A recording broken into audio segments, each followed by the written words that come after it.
Lady Susan, read by Kristen Hughes. Mrs. Vernon, read by Rachel Ellen.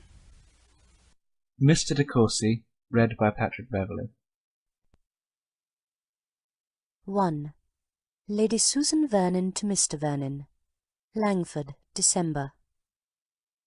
My dear brother, I can no longer refuse myself the pleasure of profiting by your kind invitation, when last we parted, of spending some weeks with you at Churchill, and therefore, if quite convenient to you and Mrs. Vernon to receive me at present, I shall hope within a few days to be introduced to a sister whom I have so long desired to be acquainted with. My kind friends here are most affectionately urgent with me to prolong my stay, but their hospitable and cheerful dispositions lead them too much into society for my present situation and state of mind, and I impatiently look forward to the hour when I shall be admitted into your delightful retirement. I long to be made known to your dear little children, in whose hearts I shall be very eager to secure an interest. I shall soon have need for all my fortitude, as I am on the point of separation from my own daughter. The long illness of her dear father prevented my paying her that attention which duty and affection equally dictated, and I have too much reason to fear that the governess to whose care I consigned her was unequal to the charge. I have therefore resolved on placing her at one of the best private schools in town, where I shall have an opportunity of leaving her myself in my way to you. I am determined, you see, not to be denied admittance at Churchill. It would indeed give me most painful sensations to know that it were not in your power to receive me. Your most obliged and affectionate sister, S. Vernon. 2. Lady Susan Vernon to Mrs. Johnson. Langford. You were mistaken, my dear Alicia, in supposing me fixed at this place for the rest of the winter.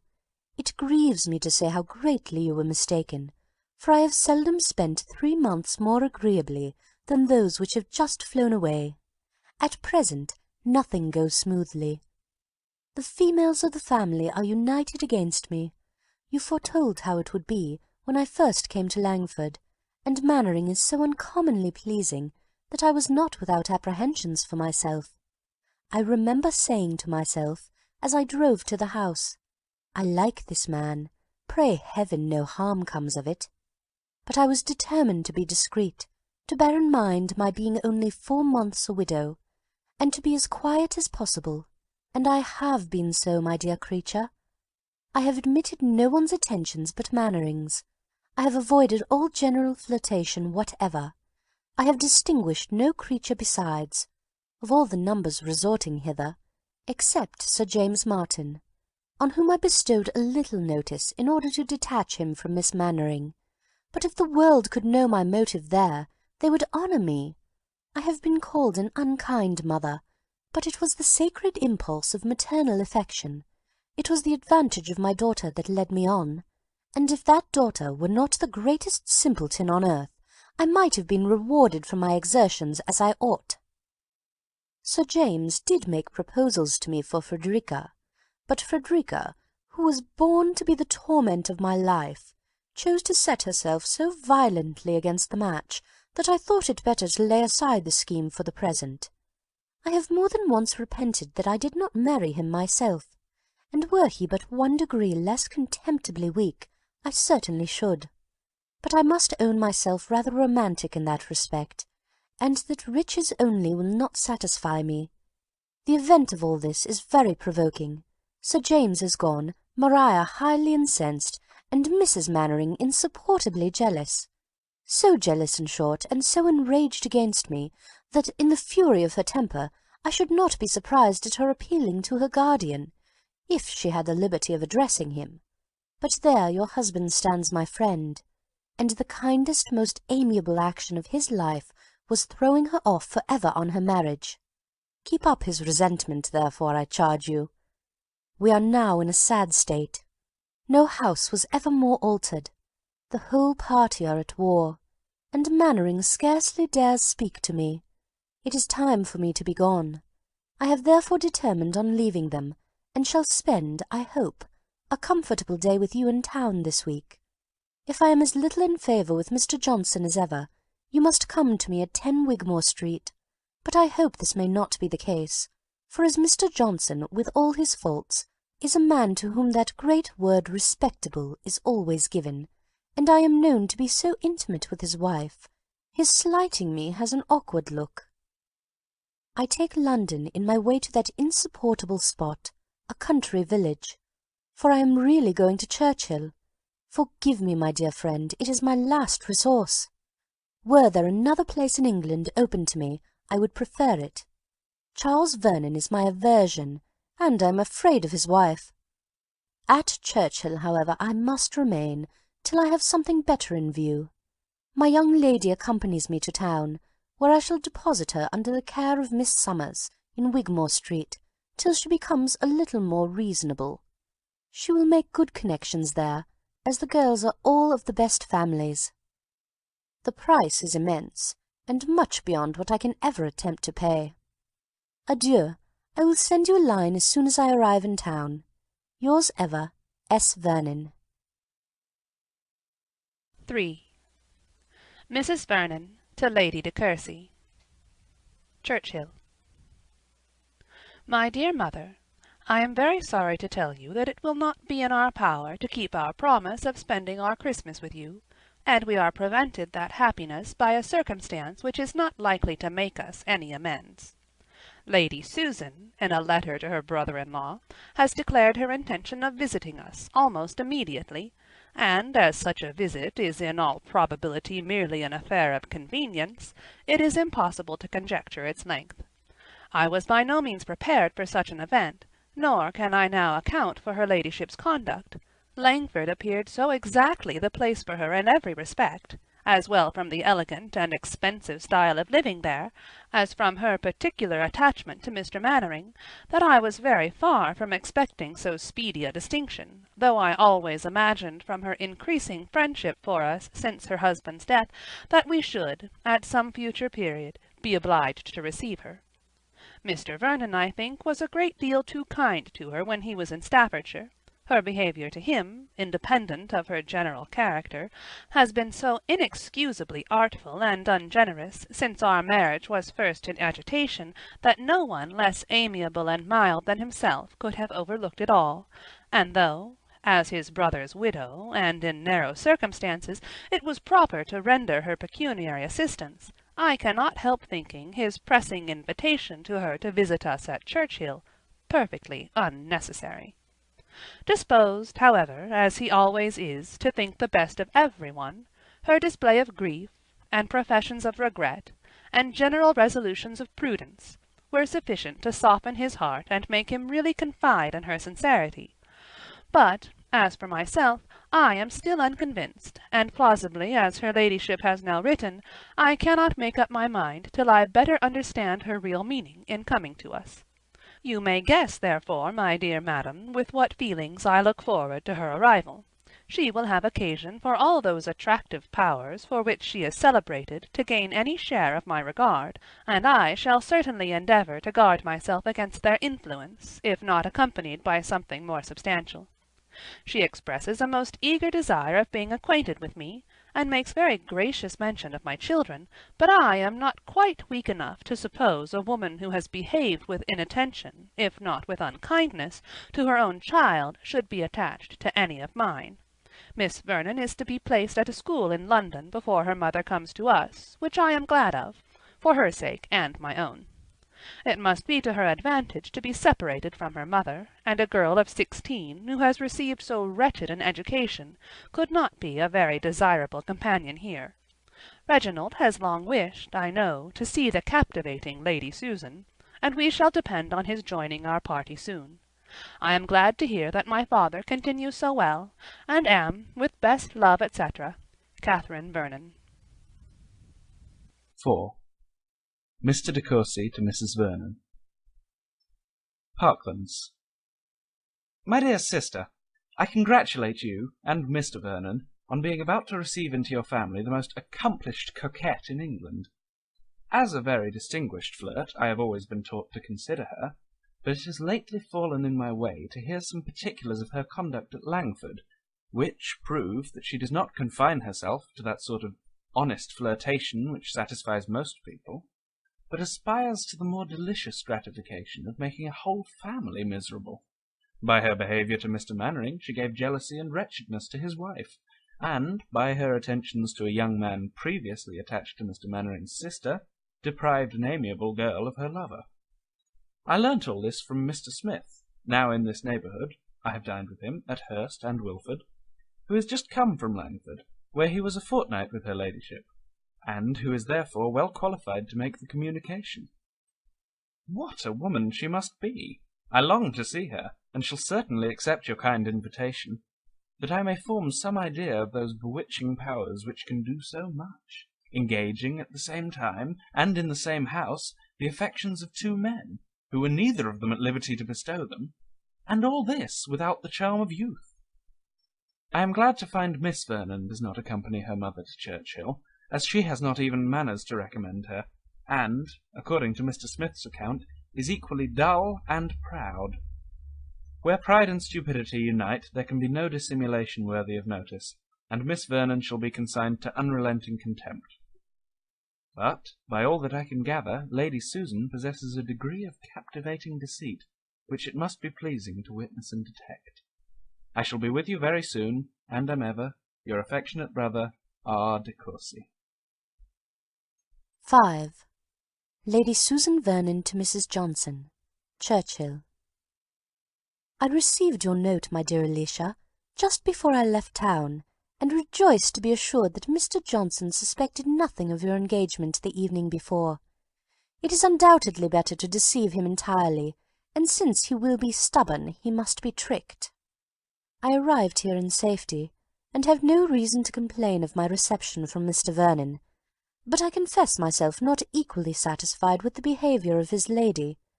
She is perfectly well bred, indeed, and has the air of a woman of fashion, but her manners are not such as can persuade me of her being prepossessed in my favour. I wanted her to be delighted at seeing me. I was amiable as possible on the occasion, but all in vain. She does not like me. To be sure, when we consider that I did take some pains to prevent my brother-in-law's marrying her, this want of cordiality is not very surprising, and yet it shows an illiberal and vindictive spirit to resent a project which influenced me 6 years ago, and which never succeeded at last. I am sometimes disposed to repent that I did not let Charles buy Vernon Castle, when we were obliged to sell it, but it was a trying circumstance, especially as the sale took place exactly at the time of his marriage, and everybody ought to respect the delicacy of those feelings which could not endure that my husband's dignity should be lessened by his younger brother's having possession of the family estate. Could matters have been so arranged as to prevent the necessity of our leaving the castle, could we have lived with Charles and kept him single, I should have been very far from persuading my husband to dispose of it elsewhere, but Charles was on the point of marrying Mr. Courcy, and the event has justified me. Here are children in abundance, and what benefit could have accrued to me from his purchasing Vernon?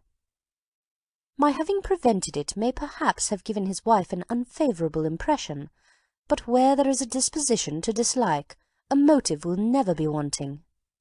And as to money matters, it has not withheld him from being very useful to me. I really have a regard for him. He is so easily imposed upon. The house is a good one, the furniture fashionable, and everything announces plenty and elegance. Charles is very rich, I am sure. When a man has once got his name in a banking-house, he rolls in money, but they do not know what to do with it, keep very little company, and never go to London but on business. We shall be as stupid as possible. I mean to win my sister-in-law's heart through the children.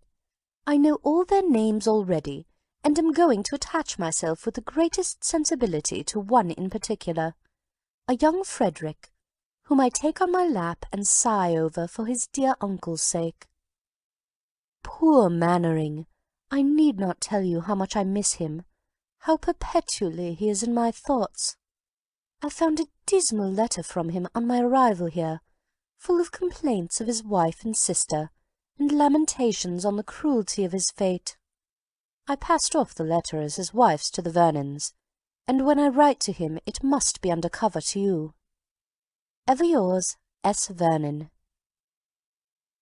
6. Mrs. Vernon to Mr. de Courcy. Churchhill. Well, my dear Reginald, I have seen this dangerous creature, and must give you some description of her, though I hope you will soon be able to form your own judgment. She is really excessively pretty. However you may choose to question the allurements of a lady no longer young, I must, for my own part, declare that I have seldom seen so lovely a woman as Lady Susan. She is delicately fair, with fine grey eyes and dark eyelashes, and from her appearance one would not suppose her more than 25. I was certainly not disposed to admire her, though always hearing she was beautiful, but I cannot help feeling that she possesses an uncommon union of symmetry, brilliancy, and grace.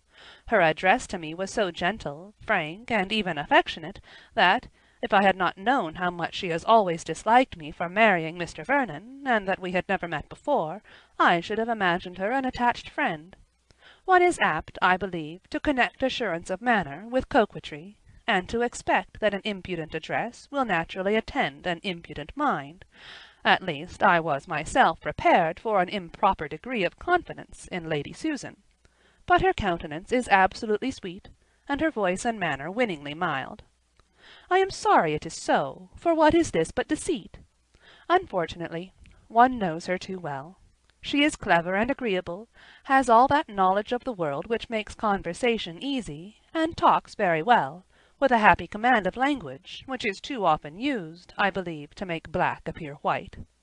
She has already almost persuaded me of her being warmly attached to her daughter, though I have been so long convinced to the contrary. She speaks of her with so much tenderness and anxiety, lamenting so bitterly the neglect of her education, which she represents, however, as wholly unavoidable, that I am forced to recollect how many successive springs her ladyship spent in town, while her daughter was left in Staffordshire to the care of servants, or a governess very little better, to prevent my believing what she says.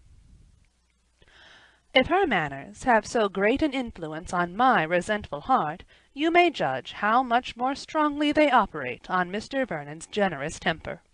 I wish I could be as well satisfied as he is that it was really her choice to leave Langford for Churchhill, and if she had not stayed there for months before she discovered that her friend's manner of living did not suit her situation or feelings, I might have believed that concern for the loss of such a husband as Mr. Vernon, to whom her own behaviour was far from unexceptionable, might for a time make her wish for retirement.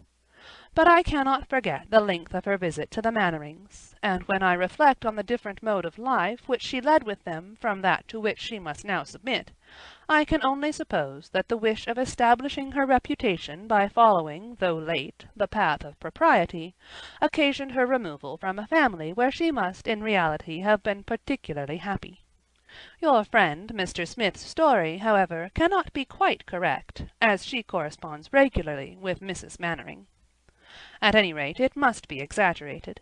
It is scarcely possible that two men should be so grossly deceived by her at once. Yours, etc., Catherine Vernon. 7.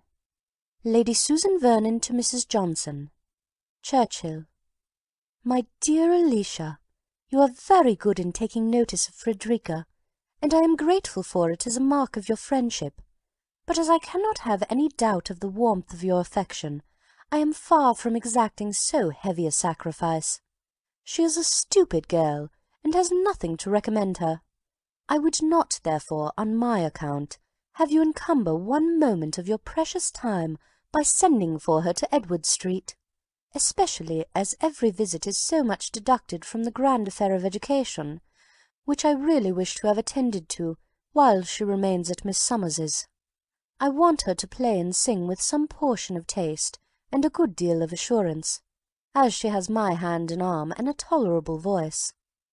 I was so much indulged in my infant years that I was never obliged to attend to anything, and consequently am without the accomplishments which are now necessary to finish a pretty woman. Not that I am an advocate for the prevailing fashion of acquiring a perfect knowledge of all languages, arts, and sciences. It is throwing away time to be mistress of French, Italian, and German. Music, singing, and drawing, etc., will gain a woman some applause, but will not add one lover to her list. Grace and manner, after all, are of the greatest importance.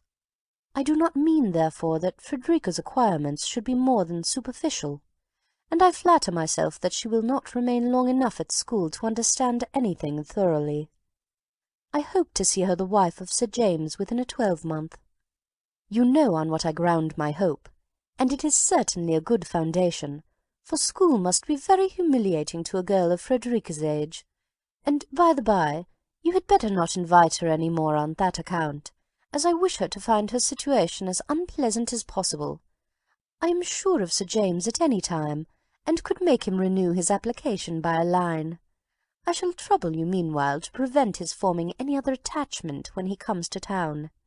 Ask him to your house occasionally, and talk to him of Frederica, that he may not forget her. Upon the whole, I commend my own conduct in this affair extremely, and regard it as a very happy instance of circumspection and tenderness. Some mothers would have insisted on their daughters accepting so good an offer on the first overture, but I could not reconcile it to myself to force Frederica into a marriage from which her heart revolted, and instead of adopting so harsh a measure, merely proposed to make it her own choice, by rendering her thoroughly uncomfortable till she does accept him. But enough of this tiresome girl. You may well wonder how I contrived to pass my time here, and for the first week it was insufferably dull. Now, however, we begin to mend. Our party is enlarged by Mrs. Vernon's brother, a handsome young man, who promises me some amusement. There is something about him which rather interests me, a sort of sauciness and familiarity which I shall teach him to correct. He is lively and seems clever, and when I have inspired him with greater respect for me than his sister's kind offices have implanted, he may be an agreeable flirt. There is exquisite pleasure in subduing an insolent spirit, in making a person predetermined to dislike acknowledge one's superiority. I have disconcerted him already by my calm reserve, and it shall be my endeavour to humble the pride of these self-important De Courcys still lower, to convince Mrs. Vernon that her sisterly cautions have been bestowed in vain, and to persuade Reginald that she has scandalously belied me. This project will serve at least to amuse me, and prevent my feeling so acutely this dreadful separation from you and all whom I love. Ever yours, S. Vernon. End of Section 1.